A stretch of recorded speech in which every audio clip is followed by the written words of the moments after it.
Yeah. All right, hello. I'm here with. Jacob Palombo. All right, and how long have you been at Acuity Brands, and what did you do before horticulture?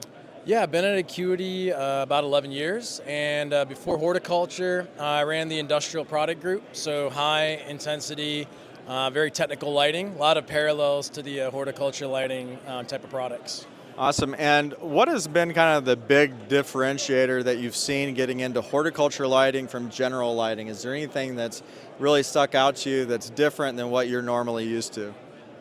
Yeah, I would say one of the big differences is really just the perception on what the ideal spectrum is by plant, like crop type, by location. In industrial lighting and in general lighting, you have a pretty accepted range of lights and spectrums, and so I think that's been something interesting to learn the science versus the marketing and what's really effective in those situations. Yeah, so back in early LED days, we were really at higher Kelvin temperatures, 6,000 K. Then we moved to 5,000, 4,000, and kind of now we have some standards from 2,700 Kelvin to say 4,000 Kelvin, Sure. and do you see horticulture lighting kind of standardizing on a particular spectrum for different crops as we did in general lighting with color temperatures, or do you think it'll be more dynamic? What do you think the future holds?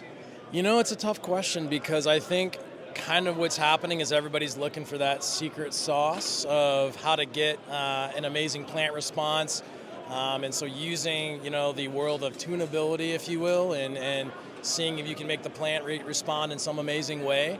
But I do see the other side of growers wanting to standardize around a good, repeatable spectrum that they know they can rely on and plan to optimize the rest of their environment around. So I think I can see it going both ways.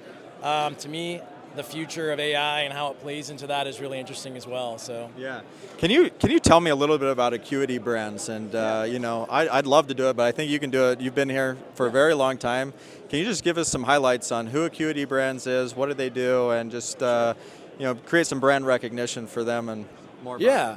What's been interesting in the world of horticulture is Acuity Brands is not a brand that everybody's heard of, and it's surprising because Acuity is the largest lighting manufacturer and controls manufacturer in North America.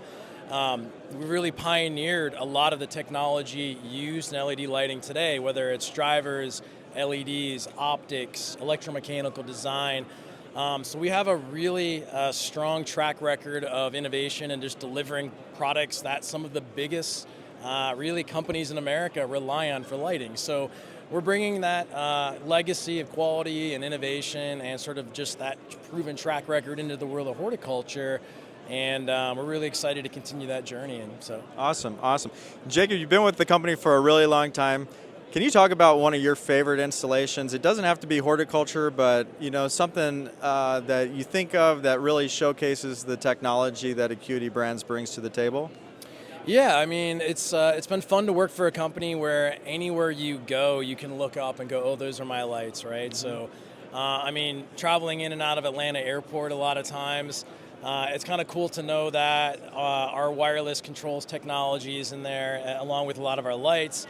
And a lot of some of the customer interactions that infrastructure provides, whether it's tracking people or bags or indoor location and positioning, all that stuff that our controls technology can do, to really the color changing, scenes that happen in the outside. So a lot of places you go shop every day, we look up and I tell my wife, hey, there's Acuity Brand, so it's been cool. Yeah, not that many people would really tell their wife to look up, and those are my lights, but it's definitely... She doesn't care. She doesn't care, yeah. I find myself all the time just staring at lights and now staring at produce whenever I go to the grocery aisle. Yeah. How's the show been for you? It's been good. It's been a lot of people, a lot of good conversations. Always good to get back in person, Yeah. All right, final question for you, Jacob. What does the next 10 years look like for this industry, would you say, from a lighting perspective? Yeah, I think really it could go a lot of different ways, but I think technology will lead it, right? I think we're going to continue to see the science lead it and less of the marketing, because the proof's in the pudding, right? Yeah. So I think as we have AI, as we have better data, as we have better, just science in general, And this is an industry, in my opinion, that's going nowhere but up. Food and food production in a more unpredictable climate, more unpredictable water, needing more local, more fresh food for everybody. I think this is an industry that continues to see investment and growth. Awesome. Well, thank you, Jacob, for your time. Appreciate it. I hope you have a safe flight home.